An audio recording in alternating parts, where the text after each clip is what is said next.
We're going for Dune. Meet my friend, his name is Rudhir. He was there in the short film. He assisted us and he got belted up by Krish. So he's living the good life. We're going to see Dune, and the funny thing is, I have nothing to look on, so I'll just do here. So yes, the funny thing is, today is the last day it was being shown in theaters and it was gonna go. So this is like the only showing we have, and we are going for Dune. That's it. We'll see you in the theaters. Oof. Hey guys, vlogception going on. We're gonna watch Dune. I'm so fucking excited. Let's go. It's gonna be like this huge cinematic moment. It's like, we are committed to take care of your every safety and comfort. let's go. We request you Aren't to even kindly like follow the the door measures wasn't even open. We implemented just by fucking us for walked your in. safety. Please maintain social distancing. Dune was a film I was excited for the moment I saw the trailer. Denis Villeneuve is one of my favorite directors working today, and he has made some of my favorite films. I had the opportunity to watch this film on my television, but that would be doing a disservice to the filmmaker and the film itself. So I saw it in theaters, and it was probably one of the best cinematic experiences I've ever had. Now I'm going to talk a little bit about the film without spoiling much. Dune is great and is one of the best movies of the year in my opinion.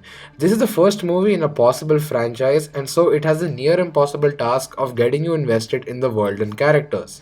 Plus, I haven't read the book or seen the old Dune movie, so I wasn't at all aware of the lore of this universe.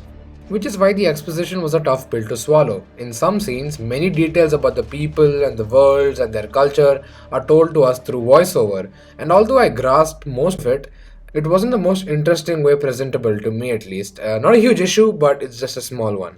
That said, technically, Dune is breathtaking. In the opening scene of the movie, there is a constant rhythmic beat resembling the use of a device called the thumper, which appears later in the film. This beat resembled a heartbeat, which made the desert feel like a real character who's part of the film. I could feel every vibration, every punch and stab. I could feel the trembling of the spaceships, accompanied by Hans Zimmer's spectacular score. Zimmer is obviously one of the best composers out there, but in this movie, it just feels a little different. His music is perfect for this particular film. Since this story takes place way in the future, even his music feels futuristic in a way. But in many scenes, there is either a choir singing or constant drum beats. These extra details make the music feel more grounded, which is also shown in the weaponry the characters carry. There is advanced weaponry such as enormous machine guns, but there's also primitive weapons such as daggers. This is orally portrayed through Hans Zimmer's score. This is also one of the most visually spellbinding films I've had the pleasure of witnessing in the theater. In the dream sequences where you see the character of Chani, played by Zendaya, she's often lit by this backlight, which often adds to the dreamlike quality of the footage because you don't completely see her. Mostly just parts of her that aren't even clear, making us question whether what we are seeing is reality or just a dream. Even the sand looks extremely light in color. The dunes make these beautiful patterns that give the desert its own character. And it's not just that, seeing how the sand interacts with its surroundings also makes it feel unique, ranging from Paul dropping sand from his hand to the entering of the infamous sandworm. Speaking of which, the scenes with the sandworm in it are some of the most tension filled in the film. The scene where we first see the sandworm was brilliant as it initially wasn't presented as a threat, but after seeing how the underground creature endangers the lives of many crew members who are mining spice and how our main characters are forced to make difficult choices under pressure, I found myself extremely invested. Since the sandworm isn't even seen for the most part, it adds to the suspense because we wonder what it would look like if we are afraid of it without even having seen it properly. In a scene nearby the spaceships, the lighting choices reminded me very much of Arrival, and also the grand scale is just very breathtaking. You see all these spaceships, and comparatively, you see all these human beings just next to them side by side, and they're so much smaller. And many times, you see the spaceships from the perspective of human beings, which makes the spaceships feel like these large creatures, being driven. It's pretty great.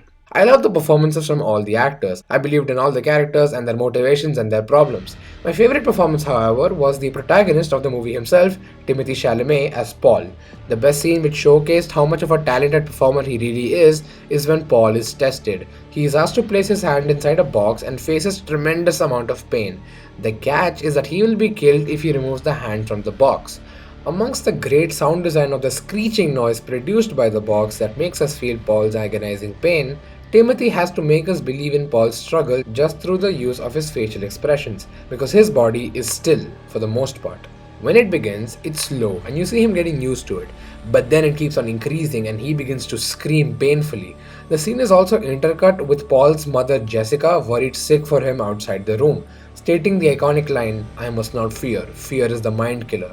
I love the editing of this scene because you see how both Paul and Jessica are fearful in the beginning, and as Jessica overcomes her fear, so does Paul, and we see his face faced upwards, showing his dominance. It's a great scene with amazing use of editing to show power dynamics.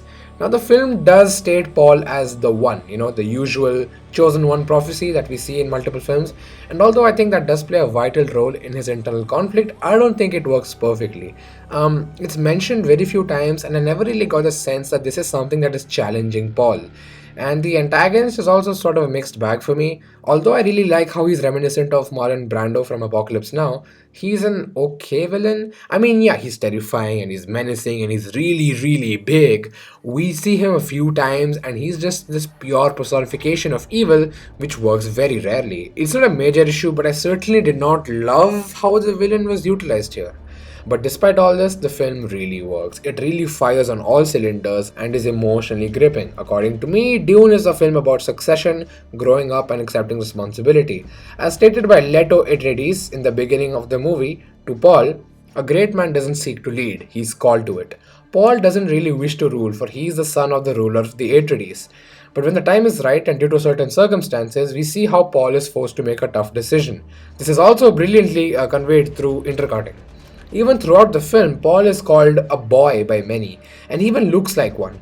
He's charismatic, but he's also an amateur. As the film progresses, Paul is faced with difficult challenges that change him and forces him to accept responsibility and become a true leader. And although I don't think this film perfectly executes the theme of the power of succession, I mean, The Godfather does that, I still think it's well done enough for this film to work.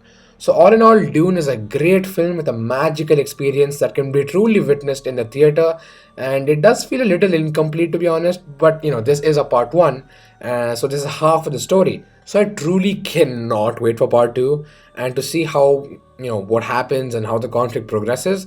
I trusted in Denis Villeneuve and he fulfilled it. Thank you for watching.